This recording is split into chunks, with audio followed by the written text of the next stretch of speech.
nggak usah gede-gede. Kita pakai MI yang size kecil aja.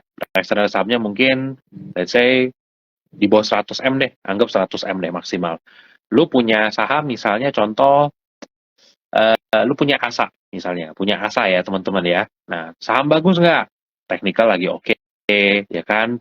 Ada ya selentingan-selentingan ini kayak gitu kan. Wah, kayaknya mantep nih ini barang ya kan kalau selentingannya itu benar gitu kan.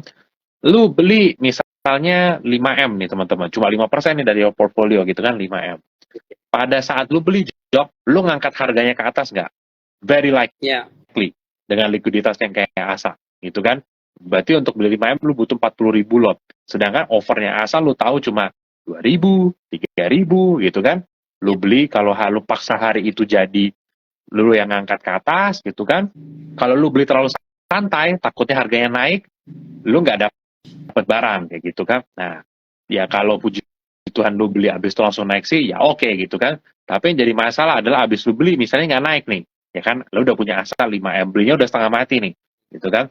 Tiba-tiba nih, lu dengar kiri kanan, ditelepon broker, and then you check with the chart, kayaknya bener nih saham bagus nih. Selain ini bukan asa ya, cash lu udah mentok nih, gitu kan. Udah nggak punya cash lagi. Lu jadi mikir, waduh, ini sebenarnya nih saham kayak bisa lebih cepet nih dari asa nih, gitu kan.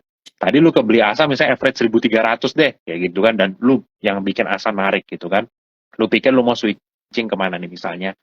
Um, Lu mau switching contoh ke, let's say, barang apa yang likuiditasnya mirip-mirip. Oh, misalnya lu mau beli ini kayak uh, ESA misalnya. Ya kan lu mau beli ESA nih, gitu kan.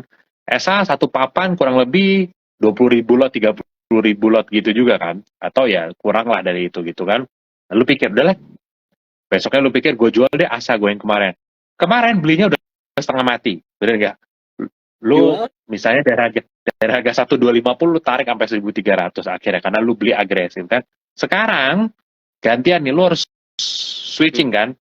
Lu jual lah itu tuh apa si Asa. ASA. Gantian, lu kemarin narik, hari ini lu jual ke bawah tuh bantingannya ke bawah kan. Jadi sebenarnya lu udah kalah belum, Jok? Sudah kalah tuh, karena lu beli kan average-nya jadi apa, buang average-nya jadi bawah. Terus lu masuk lagi ke saham yang likuiditasnya bukan kayak BRI gitu. Jadi pada saat lu beli 5M lagi, lu mungkin narik ESA-nya naik, Jok. Kayak tadi tuh, misalnya ESA pas ada yang dibuang dikit aja kan turunnya tadi kan lumayan gitu kan. Lu beli misalnya 5M, lu bikin ESA misalnya naik 4%, misalnya kayak gitu kan. Nah, akhirnya kalau kayak begini, switching cost lu jadi tinggi loh, gitu kan.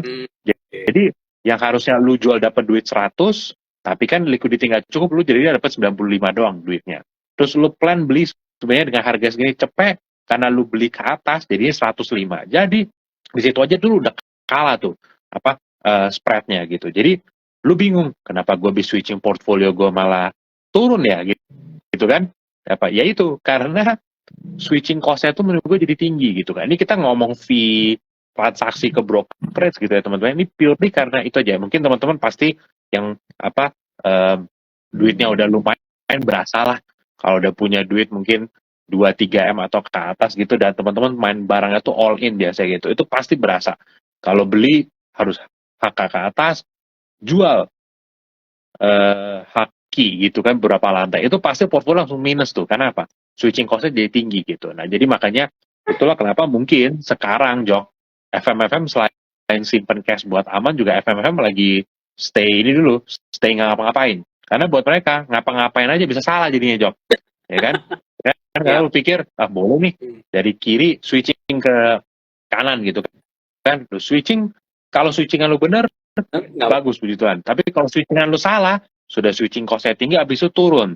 Lebih sesuai lagi apa, Jok? Sudah lu jual, misalnya tadi ASA yang lu jual ya, besoknya ASA yang naik. Wah, ternyata bener nih ASA duluan. Lu jual lagi itu, lu beli lagi itu. Wah, itu sih sudah apa, nggak berkesudahan lah kalau kayak begitu. Nah, jadi itu contoh aja tuh, teman-teman, kenapa market yang kayak sekarang itu bikin banyak orang tuh ya gue nggak bilang stres bikin orang tuh lebih mikir sekarang itu untuk mau ngapa-ngapain karena buat fun pun sekali gue salah bikin pergerakan di likuiditas yang sepi kayak gini itu apa fatal menurut gue untuk apa namanya portfolio gitu karena lu bayangin kalau misalnya lu punya dana 100M lu kelola fund lu punya posisi 5M tapi sekali bid M-nya tuh ada 2M, 3M kan lumayan, Jok. Sekali buang cuma 2 lantai. Mau beli 5M, 2 lantai. Oke lah, masih bisa diterima gitu kan, switching cost-nya kayak begitu kan. Tapi kalau buang butuh 4-5 lantai atau lebih, mau beli lagi juga 5 lantai lagi, wah itu apa, ibaratnya switching aja kalah, Jok. Jadi mendingan nggak usah ngapa-ngapain mungkin mereka pikir gitu loh. Ya, jadi itu relate ke sebenarnya average price yang lu beli dan lu jual ya. Bener. Itu kemungkinan sepi ya lu akan mendapatkan harga average yang kurang baik karena jadi ada gap selisih gitu pas mau switching gitu ya. Iya. Oh. Ya benar, mungkin yang mirip sama Asa menurut gue Tugu lah liquidity-nya. Lu bayangin, Jok, kalau lu dari Asa ke Tugu 5M, ya kan, jual Asa 5M kaki ke bawah, beli Tugu naik ke atas. Terus besok lu mikir, salah nih gue nih, lu jual lagi Tugu, terus lu beli lagi Asa, wah itu sih udah kelar dah kalau kayak begitu.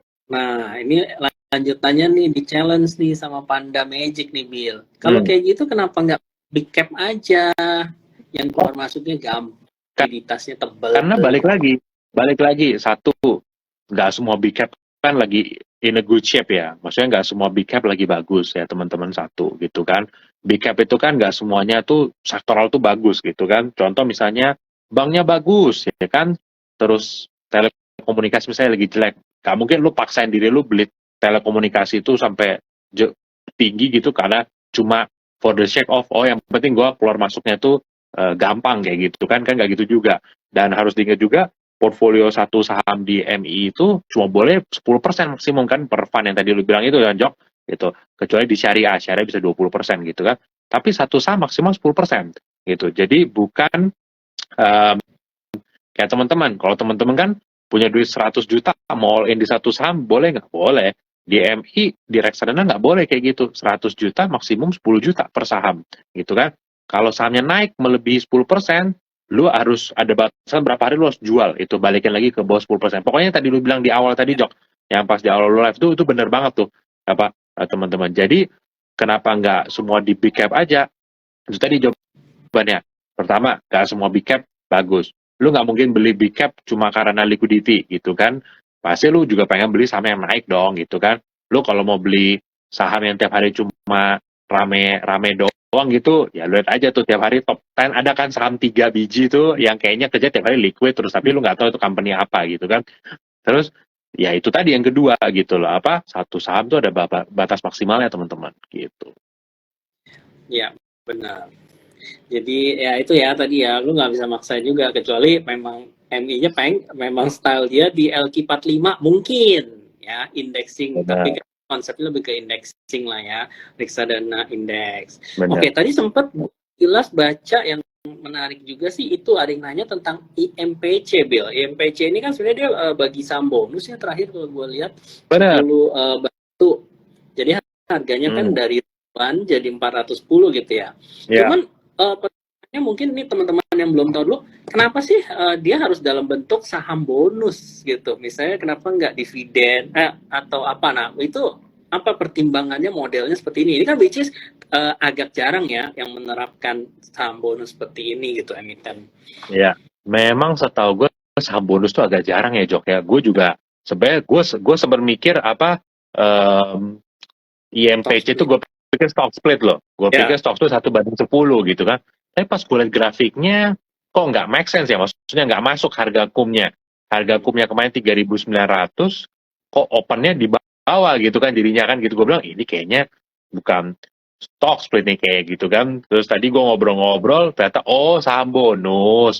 Pantas aja gitu kan ya. Balik lagi, Jok. Kalau lu tanya kenapa baginya saham bonus bukan dividen atau kayak gimana gitu ya, again jawabannya simple ya teman-teman ya tergantung company-nya sih, Jok, gitu. They have their own calculation lah kenapa mereka bagi saham bonus instead of dividend, instead of stock split ya kan, Jok, bener-bener kan gitu kan ya, they have their own calculation lah, kita nggak bisa bilang itu kenapa gitu kan, karena kalau dilihat sebenarnya intinya ya sebenarnya hampir mirip sih ya dengan stock split sebenarnya gitu kan ya, cuma again ya apa kita juga gak bisa komen teman-teman gitu kan karena kita bukan emitennya gitu. Tapi setahu gue kalau nggak salah sebelum ini saham bonus itu gue masih ingat tahun lalu ya kayaknya, kalau nggak salah yang produsen kertas Suparma tuh pernah juga ya kalau nggak salah ada saham bonus ya, kalau gue nggak salah ingat tuh tahun kemarin tuh kalau nggak salah ya gitu. Intinya kalau dia bagi gitu kan, intinya dia nggak keluarin dalam bentuk duit, tapi dalam bentuk share gitu aja lah perbedaan mendasarnya Benar, gitu ya. benar kayak gitu. Oke, mungkin untuk capex ya udah, gue tetap bagi, lo happy gitu kan sebagai investor, tapi hanya dalam bentuk yang berbeda, mungkin kayak gitulah ya. Benar. Ya sebenarnya mirip kayak, ya bener sih yang lu bilang Jok ya, mirip-mirip sama apa stock split lah. Menurut gue lebih mirip itu sih sebenarnya gitu. Oke, nah ini apa? Kata kalau MI ada yang scalping nggak? Scalping itu maksudnya main cepet kali ya, langsung jual beli gitu kali ya. Scalping. Nah, MI itu setahu gua ya, itu kayaknya scalping itu zaman dulu tuh, maksudnya scalping itu berarti beli jual yang hari yang sama berarti ya. Nah, setahu gua teman-teman itu kita nggak boleh tuh posisi netting tuh bisa dibilang.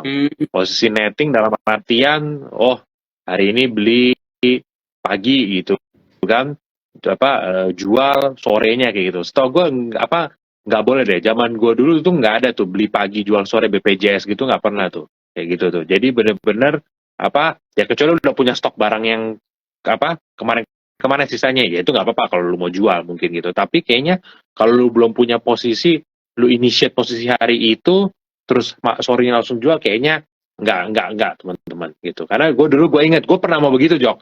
Pas gue mau begitu dibilangin bro, gak boleh loh bro, kata dealer ngingetin gitu kan. Oke. Karena padahal gue pikir ya orang beli udah di bawah, oh ini udah naik 10%, masa nggak ini gitu kan ya. Tapi ya itu teman-teman, ada pakem-pakemnya lah. Gitu. Setahu gue nggak boleh. Gitu kalau itu. Kecuali lu udah punya sisa stok yang, misalnya udah punya 100 lot, lu tadi nambah lagi 20. Ya kalau tadi lu jual 30, soalnya boleh kan, lu kan udah ada stok barangnya kan gitu. Ya, jadi sebenarnya teman-teman ya, mengelola reksadana gitu ya oleh fund manager ini sebenarnya regulasinya cukup ketat gitu, semua diatur. Jadi reksadana itu makanya termasuk produk yang aman gitu. Dan meanwhile keuntungannya juga tadi ada yang nanya fee-nya rendah. Bukan fee-nya juga rendah sih, tapi pajaknya juga even dia bukan objek pajak. Jadi sebenarnya teman-teman yang membeli reksadana sebenarnya ada keuntungan gitu, karena jadi dia nggak dikurangi pajak kan, which is potensi return-nya jadi lumayan lah gitu dibandingkan mungkin kalau deposito obligasi dan lain-lain itu kan kena pajak, seperti itu ya. Teman-teman bisa loh beli di Prima juga, ada 150 lebih produk reksadana, MI-nya ada 25 MI yang berbeda, jadi itu ada produk-produk unggulannya apa aja, teman-teman bisa langsung buka tuh. Kalau yang belum punya rekening reksadananya, bisa cara aktivasinya gampang. Ya, kalau yang aktivasi di bulan ini gitu, bisa kesempatan memenangkan hadiah 250.000. Nah gitu. Ayo teman-teman yang belum buka rekening reksadana diterima, ayo buruan. Gampang tuh, tinggal cari di Terima Ideas, ada. Kita juga sering kasih insight tentang reksadana ya, mana yang kita rasa ini momen yang tepat untuk beli, kenapa gitu kan. Itu kita ulas dengan singkat dan padat dan jelas. Oke, mungkin nih pertanyaan terakhir ya. Mana sih pertanyaan terakhir? Sambil lihat gue. Sektor yang diprediksi bakal bullish kok, pandangannya gimana dari Mas Honda? Wah, kenapa nggak Toyota? Ya, apa? Lu melihat nggak ada yang in near term mungkin menurut lu, wow, potensi nih, ini agak beda nih, gitu. Iya. Kalau ditanya sektor apa menurut gua bisa jadi the next big thing ya, menurut gua Jok ya, itu kalau dengan kondisi kayak sekarang ya, menurut gua masih bet di properti Jok gitu. Karena buat gua properti itu sekarang masuk upcycle gitu loh. Karena kenapa? Kita udah gini, kita ngomong murah nggak? Udah murah banget valuationnya rata-rata. Even sekarang udah pada naik ya, kayak Semra ya kan, BSD, Citra, itu benar-benar mereka tuh masih di valuation yang masih compare to 10 tahun lalu tuh benar-benar masih murah Jok gitu kan. Jadi lu udah dapat satu stok yang murah, dan kedua ya kan, balik lagi gue bilang impact dari komoditi naik kemarin itu pasti apa nanti orang-orang kaya ini akan masuk ke properti Jok untuk apa bisa bilang wealth preservation gitu loh, untuk di preserve gitu kan, dia pasti akan lari ke properti gitu kan. Itu kedua. Ketiga, kalau ternyata BI cut suku bunga, ya menurut gua itu akan lebih oke lagi sih menurut gua, untuk si siapa untuk properti gitu. Sama kalau tanya sektor apa lagi, gue tetap masih bilang sektor oil punya offshore itu tetap menurut gue interesting teman-teman. Jadi jangan terdistract dengan Q1 mereka atau Q2 ini gitu kan. Ya Q1 Q2 ini mereka purely lagi docking sama maintenance gitu kan. Karena mereka lagi prepare untuk big contract di kuartal selanjutnya gitu. Jadi starting from uh, bulan depan udah Juli kan ya. Nah, mulai bulan depan itu sektor-sektor oil offshore itu kapal-kapalnya itu mereka udah berani booking dengan harga yang lebih tinggi lagi. So, you should expect gitu ya menurut gue ya. Q3 nanti mereka punya result itu benar-benar akan ya mungkin gue nggak bilang apalah, tapi menurut gue akan mind blowing sih itu resultnya gitu. Jadi Q1 Q2 ini jangan lihat mereka tuh kayak oh lagi hilang omsetnya, no, they are preparing their fleet gitu ya untuk siap terima kontrak yang menurut gua jangkanya tuh panjang di harga yang tinggi itu starting from next month gitu loh. Jadi lu akan lihat revenue-nya tuh mulai Q3 nanti harusnya udah akan benar-benar adjust gitu. Benar-benar ngikutin market gitu kan. Karena for information aja gitu ya. Dulu tuh kalau nggak salah peaknya kapal-kapal offshore itu 20 ribuan rates-nya gitu kan. Sekarang itu mungkin sepanjang semester 2 gitu kan sampai awal tahun ini kan 9 ribuan gitu kan.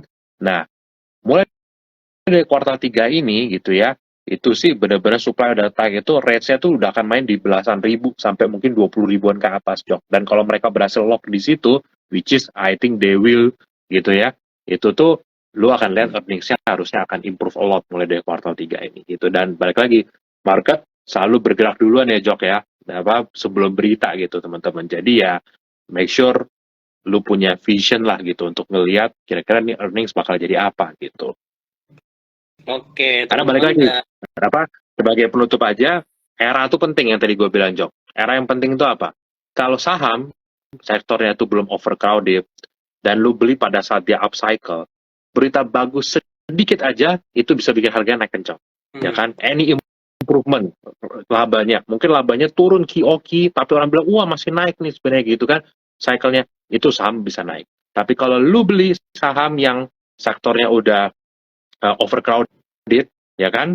Terus juga sektornya udah mulai turun, ya kan? Percayalah, dikeluarin sentimen sebagus apapun, biasa berat naiknya, Jok. Nggak usah jauh-jauh.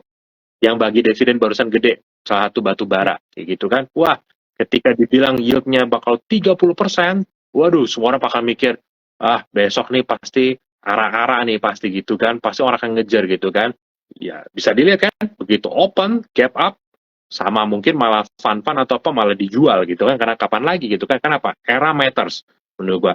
Coba kalau ini kejadian, Jok, ya. 2 tahun lalu itu kan pada saat ini udah itu ya mungkin beda cerita gitu kan, tapi balik lagi ini kan komoditi gitu kan, baru bisa bagi dividen gede ya kalau harganya udah tinggi gitu kan, nggak bisa bagi kalau ini gitu sih. Jadi itu ya teman-temannya, era matters sih menurut gua.